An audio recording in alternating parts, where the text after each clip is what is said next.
हिंदुस्तान का मुसलमान जब भी मरेगा तो 6 फीट के कब्र में दफनाया जाएगा, उसको यहाँ की ज़मीन मैसर होगी। लेकिन आप कहाँ जाइएगा ये अपना सोचिए। हिंदुस्तान का मुसलमान 5 टाइम सजदा करता है और मरता है तो उसको ज़मीन नसीब होती है। लेकिन आप सोचिए कि आपको ज़मीन कहाँ मैसर होगी, आपको इंडोनेशिया की ज़मीन मिलेगी कि पाकिस्तान की।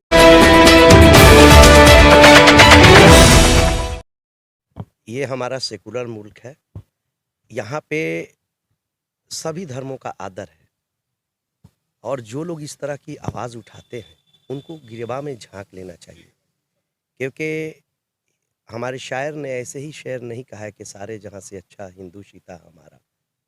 तो कहने का मतलब है कि हिंदू मुस्लिम सिख ईसाई चारों आपस में मिल के आज नहीं हज़ारों वर्षों से रहते आए हैं।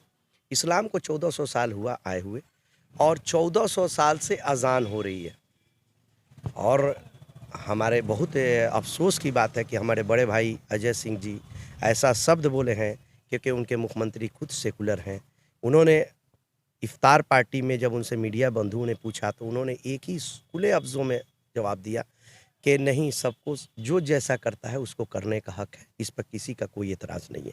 तो ऐसी उनको ओछी राजनीति नहीं करनी चाहिए। मुसलमानों ने भी उनको वोट दिया है और मुसलमान वोट ना दिया हो थोड़ा देर के लिए मान लीजिए, लेकिन फिर भी उनको बोलने का हक नहीं है, इसलिए कि 25 लाख जनता के वो प्रतिनिधि हैं और उनसे प्रधानमंत्री का सिलेक्शन होता है और वो खुद सांसद नहीं है, वो उनकी पत्नी सांसद है और उनकी पत्नी ने भी बोला है हनुमान चालीसा को किसी को एतराज़ नहीं है। सैयद माज़ अरफी को मैं जिस मंदिर में बोले, मेरे घर के बगल में हनुमान मंदिर है, सिवान की सबसे प्रतिष्ठित मंदिर है, मैं उस मंदिर में चल के हनुमान चालीसा पढ़ने के लिए तैयार हूँ। मेरे कुरान ने कहा है कि 1,24,000 पैगम्बर आए, जिस तरह जिसको हुआ उसने अपने धर्म का प्रचार किया। मेरे इस्लाम मज़हब में कहीं नहीं कहा है कि मंदिर में जा करके तुम गाली दो। मुझे मंदिर में जाने से कोई एतराज़ नहीं है। उनको एतराज़ हो सकता है मस्जिद में जाने से, है ना, उनको मस्जिद में जाने से एतराज़ हो सकता है। मेरे नेता को कहाँ एतराज़ है। हमारे प्रधानमंत्री दुबई जाते हैं, मस्जिद में जाते हैं, वहाँ के मस्जिद में जा करके सजदा करते हैं और हमसे सर्टिफिकेट अजय सिंह जी लेंगे, हम मुसलमानों से सर्टिफिकेट लेंगे। दिन भर 5 बार हम सजदा धरती माँ को चूमते हैं। अजय सिंह जी, मुसलमानों ने हिंदुस्तान को नहीं बंटवारा किया है, इतिहास पढ़ने की ज़रूरत है। आपको इतिहास का अनुभव नहीं है। जब मुसलमानों की यहाँ हुकूमत थी, 7 साल हमने हुकूमत किया था, अफगानिस्तान से लेके बर्मा तक हमने हिंदुस्तान को जोड़ के रखा और आप लोगों की गलत फहमियों के वजह से अंग्रेजों ने राज किया और राज करने के बाद से हमारा बंटवारा मुल्क को टुकड़े टुकड़े कर दिया। आप सिर्फ हर वक्त ये पाकिस्तान पाकिस्तान, साला वो गद्दार देश का नाम आप बार बार लेते हैं। क्या बांग्लादेश हमसे अलग नहीं हुआ? हमसे अफगानिस्तान अलग नहीं हुआ? हमारे नरेंद्र मोदी जी की जो पहल है वो चाहते हैं कि सब लोगों को मिला करके चले, सबका साथ सबका विकास और सबका विश्वास रखे। योगी जी से कोई सबक ले। आप गेरुआ धारण करते हैं, योगी जी तो जन्मजात गेरुआ धारण है। जाकर के ये गोरखनाथ मंदिर में देख ले कि उनके यहाँ कितने किराएदार हैं। सिवान का और बीजेपी के नेता क्यों नहीं गाली देते हैं? बिहार के और क्यों बीजेपी के नेता मुसलमानों को गाली देते हैं? मतलब हम 20% है तो हम गुनाहगार हैं, भारत के नागरिक हैं। जो लोग गद्दार थे वो 1947 में यहाँ से चले गए। हमारे अहल-ओ-अयाल, हमारे खानदान, हमारे पूर्वजों ने इस मुल्क को अपना मुल्क माना है। आज़ादी के बाद से हमने खून की आहुति दी है। 1971 में हमीद साहब अगर टैंक नहीं उड़ाए रहते तो आज ये हिंदुस्तान का नक्शा कुछ अलग होता। इतिहास पढ़िए। और अब शहाबुद्दीन साहब इस दुनिया में नहीं है, उनको नाम को उस मरहूम को छोड़ दीजिए। आप तरक्की की बात करिए ना। आप सिवान में कहाँ एक भी दिखा दीजिए इमारत कहीं कुछ बनाए हो। आप 3 साल हो गए आपको सांसद बने हुए, आप सिवान में कहीं कोई इमारत की तामीर की है? आप शिक्षा की बात करिए ना। हम आपके साथ हैं, पूरी सिवान की अवाम है। गठबंधन में हम, मैं तो कह रहा हूँ कि आप एजुकेशन की बात करिए ना। एक बार डीएवी कॉलेज का भ्रमण तो कर लीजिए, सरकारी है। एक बार रोगन हुआ है, शहाबुद्दीन साहब ने उसका तामीर करवाया। अब लोगों को ये शहाबुद्दीन फोबिया है कि शहाबुद्दीन ने इसको बना दिया तो इसको हमको नहीं करना है। आप तो करिए। आप 3 साल से आप लोग सांसद हैं, 10-15 साल आपकी माता और आपकी पत्नी विधायक रही हैं। आपने कितना डेवलप का काम किया है? आप शिक्षा की बात नहीं करते और मुसलमानों और हिंदुओं को नफरत की बात करते हैं। ये सिवान का मुसलमान है। यहाँ आज़ादी के वक्त मजलूल हक साहब और राजेंद्र बाबू ने मिलकर के आज़ादी की लड़ाई लड़ी है। बयान देने का मतलब है कि हिंदुओं को एकजुट किया जाए। देखिए, लग रहा है इससे कुछ बेनिफिट होने आपको बता रहा है। आपको मैं बता देना चाहता हूँ कि सीवान हिंदुस्तान से अलग नहीं है, और हिंदुस्तान के हिंदू और मुसलमान आज तक कभी नहीं किए। कुछ लोग औचित राजनीति करने के शिकार होते हैं, जिससे सांप्रदायिक दंगा होता है।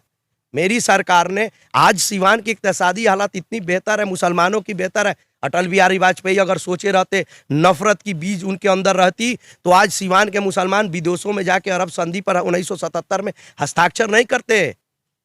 आज मुसलमानों के इक्तिसादी हालत बिहार, सीवान, छपरा और केरल से लेके पूरे देश की स्थिति जो अरब संधि से हुआ है, और आप मुसलमानों को नफरत की बात करते हैं। मुसलमान नफरत नहीं करता, मुसलमान का बहुत बड़ा दिल है। अगर नहीं दिल होता तो आज दुबई में मंदिर नहीं बनती, मंदिर बनाने के लिए जगह नहीं मिलता। वहाँ शंकर भगवान और हनुमान जी और राम जी का मूर्ति बन रहा है। आप जाकर के देखिए, आप तो सांसद पति हैं, आप जाकर के दुबई का भ्रमण कर लीजिए, और मुसलमान पर आप उंगली उठाते हैं। कौन कौन मुसलमान सीवान का आपको गाली देता है जी? आप उसके दरवाजे पे गए हैं कभी? आप उसकी समस्या को हल नहीं कर सकते हैं तो उसको समस्या को उकसाइए मत। मुसलमान उग्र नहीं होता है, मुसलमान बहुत सहनशील होता है। वो अल्लाह से डरता है, इंसान से नहीं डरता है। वो अपने रोजी रोजगार में रहता है, उसको दुनिया की राजनीति से कोई मतलब नहीं होता। उसको शिकार मत करिए। वो 5 बार मस्जिद में नमाज पढ़ने जाता है, आप तो एक बार भगवान को जाते होंगे मंदिर में माथा टेकने की नहीं जाते होंगे, ये तो आपका खुद ज़मीर बताएगा। और आप हमसे सवाल करते हैं कि अजान पाकिस्तान में होगा। आप 14 साल से काहे नहीं रुकवा लिए थे? रुकवा लेते कि अजान मत दो। अभी जुमा 4 दिन से आप सांसद पति हैं, तो आप अजान पाकिस्तान में दिलवाइएगा, आकर के रुकवा दीजिए। अगर इस तरह कोई कदम अजय सिंह उठाते हैं तब हम खुला चैलेंज करते हैं, रुकवा दीजिए। हम सीवान का मुसलमान को, मैं मुसलमान भारतीय जनता पार्टी के कार्यकर्ता छोड़िए ना, हम मुसलमान के नाते बोल रहे हैं। इतनी रुकवा के दिखवा दीजिए, माइक उतरवा के दिखवा दीजिए। हाँ, साउंड पोल्यूशन सुप्रीम कोर्ट का जो आदेश है उसके तहत तमाम मुसलमान, हिंदू, सिख, ईसाई, गुरुद्वारा चाहे मंदिर हो चाहे मस्जिद हो, सबको पालन करना चाहिए जो सुप्रीम कोर्ट ने आदेश दिया है, क्योंकि ध्वनि प्रदूषण से सबको नुकसान है। इसकी मैं स्वीकार करता हूं और इसका इज्जत करता हूं। अजय भाई से मैं यही रिक्वेस्ट करूंगा कि ये सब कंट्रोवर्सी में ना पड़े। आपको जनता ने वोट दिया है, आप सीवान की तरक्की के लिए सोचिए ना भाई। आपने सीवान में क्या किया है? एक भी कोई ऐसा तामीर कराया हो, एक भी कोई ऐसा एजुकेशन के लिए कुछ किया हो, खेल के लिए कुछ किया हो, सीवान की आवाम के लिए कुछ किया हो? हिंदुओं के लिए बताइए ना, छोड़िए मुसलमान के लिए। आप हिंदू के लिए बताइए क्या किया है। मुसलमान को तो आप छोड़ दीजिए, लेकिन हिंदू के लिए बताइए कि आपने हिंदू के लिए क्या किया है। ये नफरत की बीज नहीं चलेगी। हमारे नरेंद्र मोदी जी जब सब भाषण दे रहे थे रामलीला ग्राउंड से, बगल में मस्जिद है, आप दिल्ली कभी जाएंगे देखेंगे बगल में मस्जिद है, अजान हो रही थी। माननीय आदरणीय नरेंद्र भाई मोदी जी ने अपने भाषण को रोक दिया था, और रोकने के बाद उन्होंने कहा था कि अजान हो रही थी, मैं क्षमा चाहता हूं, इसलिए मैंने अपना भाषण रोक दिया। तो जब उनको नरेंद्र मोदी जी को एतराज़ नहीं है, वो संवैधानिक पद पर बैठे हुए हैं, योगी आदित्यनाथ जी को नहीं है, ये आपको नीतीश कुमार को नहीं है, तो फिर इनको क्यों है? उनसे, इन लोगों से ज़्यादा ना कट्टर वो लोग हिंदू है। हिंदुत्व की पहचान है, हिंदू युवा वाहिनी बनाए हुए हैं योगी आदित्यनाथ जी। ऐसे जो भाषण दे रहे हैं इस तरह के, सीवान की जनता इनको सबक क्या है? अब सबक क्या देगी, अब तो हम इसमें क्या बोलेंगे। अब जब 24 का चुनाव आएगा तो खुद उनको एतराज़ हो जाए, पता चल जाएगा कि क्या आवाम क्या चाहती है, नहीं चाहती है। तो आवाम का मकसद है, आवाम क्या चाहती है, हिंदुत्व पर चुनाव होगा कि सेकुलर पर होगा, क्या होगा, ये तो मैं नहीं जानता हूँ। लेकिन मेरी सरकार सबका साथ, सबका विश्वास और सबका विकास सोचती है। अगर ऐसा होता, अगर मेरे दल में या मेरी सरकार में कोई अगर मुसलमानों के प्रति नफरत होता, तो स्वास्थ्य बीमा का जो बन रहा है तो उसमें मुसलमान भी बन रहे हैं, सड़क जो बन रही है उसमें मुसलमान भी चल रहे हैं, जो हॉस्पिटल बन रहा है उसमें मुसलमान भी इलाज कर रहे हैं।